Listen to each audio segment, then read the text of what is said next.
Shalom, shalom, shalom, sois béni ce matin dans le nom de Jésus-Christ. Toi, tu te connectes à moi maintenant. Je prie que la faveur de Dieu soit sur toi. Je suis content encore de te retrouver dans le cadre de cette chaîne Pain de vie. Ici, nous partageons le pain de vie. Le pain de vie, c'est la parole de Dieu. Le pain de vie, c'est lui qui donne la vie éternelle. Et c'est Jésus-Christ de Nazareth. Amen, amen. Nous sommes en décembre et nous sommes au milieu de décembre et il y a la ferveur dans les villes aujourd'hui. Les gens s'activent. Quand vous allez dans les boutiques, vous voyez un peu, les gens s'activent à préparer les fêtes de fin d'année. Notamment la fête de Noël qui aura lieu bientôt. Noël donc qui, selon les gens, est la naissance du Seigneur Jésus-Christ. Amen. Je voulais donc profiter de cette fête-là pour rebondir un peu et expliquer certaines choses rapidement concernant cette fête. Donc, je voudrais que on comprenne un peu la naissance de Jésus.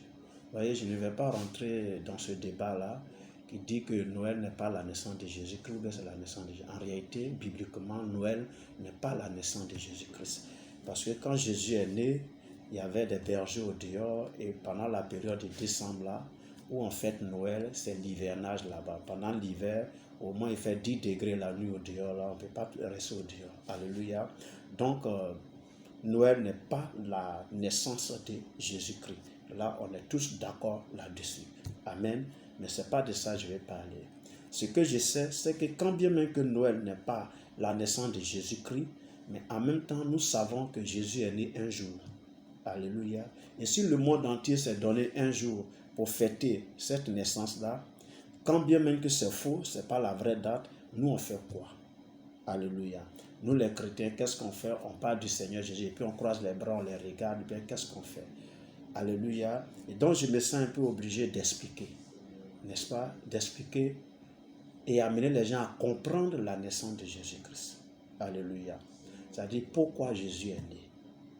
Vous allez comprendre que la mort de Jésus-Christ a été populaire parce que en Palestine, à Jérusalem, en Galilée, partout où il allait, il prêchait, il priait pour les gens, il faisait des miracles, les gens le suivaient, tout le monde le connaissait. Et donc quand ils l'ont arrêté et qu'ils sont allés le crucifier, tout le monde savait.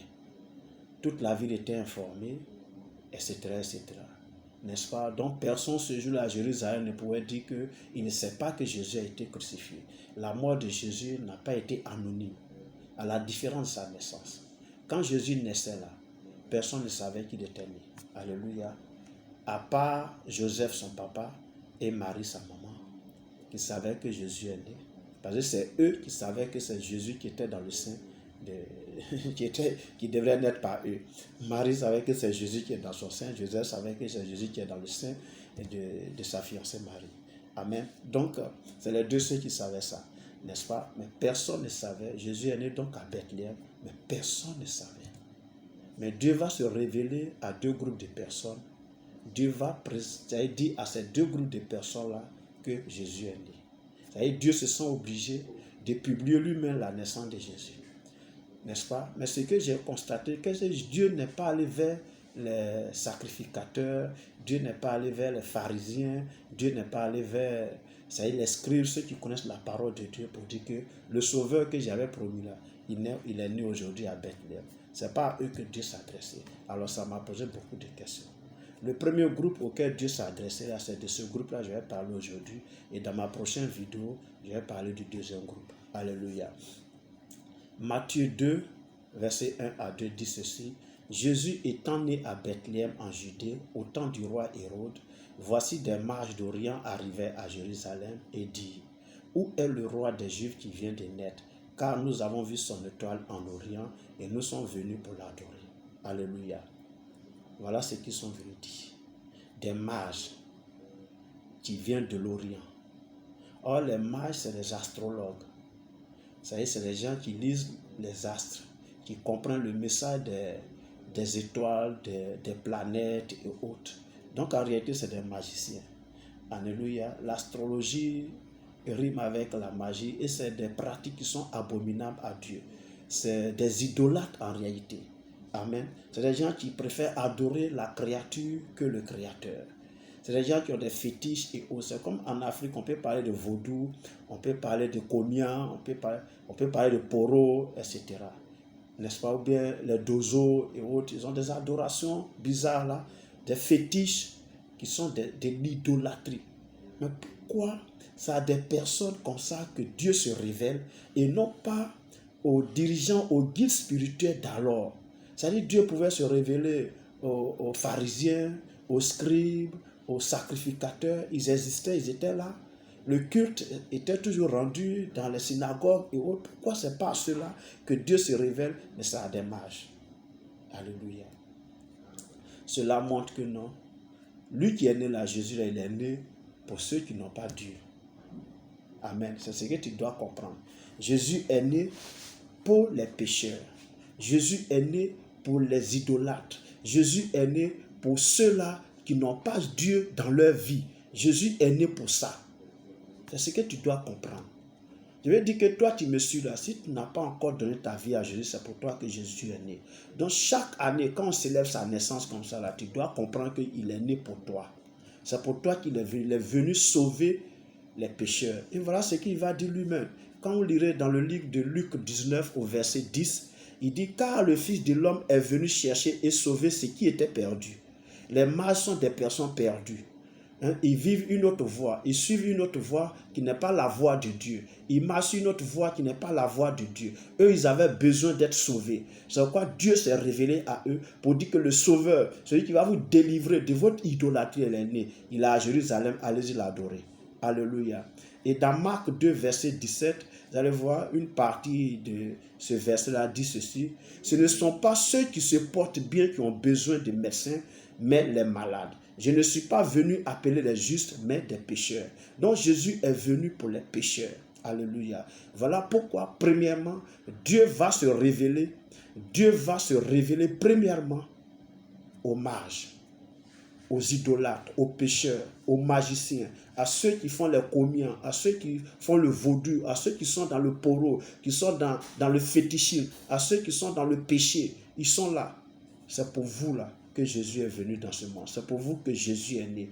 Ressaisissez cela. Et nous les chrétiens, c'est ce que nous devons annoncer, c'est ce que nous devons proclamer. On ne doit pas croiser les bras et rentrer dans le débat de non, Noël n'est pas la naissance de Jésus. Mais eux disent que Jésus est né. Ils parlent de Jésus. Nous, on fait quoi? On doit saisir l'opportunité pour leur dire Jésus est né pour vous le péché. Et au lieu qu'ils profitent de la naissance de Dieu pour aller encore amplifier leur péché par l'alcool, par le sexe, c'est-à-dire ils vont fréquenter les bars, les hôtels, les clubs et autres et faire toutes sortes de péchés là. C'est nous les chrétiens, nous les enfants de Dieu, nous avons cette obligation morale, psychologique, mentale, cette obligation spirituelle à proclamer Jésus, à leur dire que Jésus est venu pour les sauver du péché et qu'ils doivent, s'ils veulent vraiment célébrer la naissance de Jésus, ils doivent aller dans les lieux de culte, dans les assemblées pour donner leur vie à Jésus. Voici le message qu'on doit leur apporter. J'espère que j'ai été clair, n'est-ce pas? Je ne vais pas rentrer dans cette polémique de Noël qui n'est pas la naissance de Jésus ou pas, mais ce que je sais, c'est que Jésus est né un jour. Et comme Jésus est né un jour, qu'est-ce que nous on fait quand les gens disent que Jésus est né? Nous devons leur dire que Jésus est né pour les pécheurs. Amen, amen. Il est né pour les pécheurs, il est né pour les idolâtres, il est né pour les sorciers, il est né pour les comiens, il est né pour les vaudous, il est né pour tous ceux-là qui adorent des masques, qui adorent des bois, qui adorent des cailloux, qui adorent des eaux, qui adorent des forêts, qui adorent des lunes, qui adorent des étoiles et autres comme les mages. Il est venu pour cela. C'est pour cela qu'il est né. Alléluia. Et nous étions aussi dans ce lot-là. Dieu nous a fait grâce, on a entendu l'évangile de Jésus un jour, et nous sommes venus à lui, nous avons donné notre vie. Il nous est donc imposé d'aller vers ces personnes-là pour leur dire Jésus qui est né là. Il est né pour les pécheurs, il est né pour les idolâtres, il est né pour ceux qui ne font aucun cas de leur Créateur, afin qu'ils comprennent et qu'ils savent que Jésus est leur sauveur. Voici le message qu'on doit leur apporter. Dans ma prochaine vidéo, je donnerai l'autre groupe de personnes à qui Dieu s'est révélé, à qui Dieu a révélé la naissance de son Fils. D'ici là, portez-vous bien. Si vous avez aimé, partagez, likez, commentez, faites tout ce que vous voulez. Mais surtout, abonnez-vous à cette chaîne, Paix de vie. D'ici là, portez-vous bien.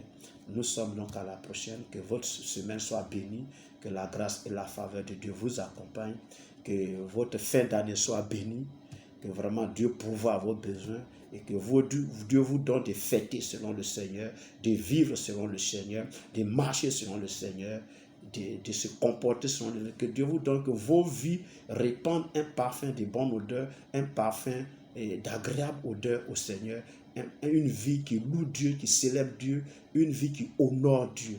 C'est-à-dire que Dieu vous accorde cette grâce-là. Merci de m'avoir suivi. D'ici là, portez-vous bien. Nous sommes à la prochaine.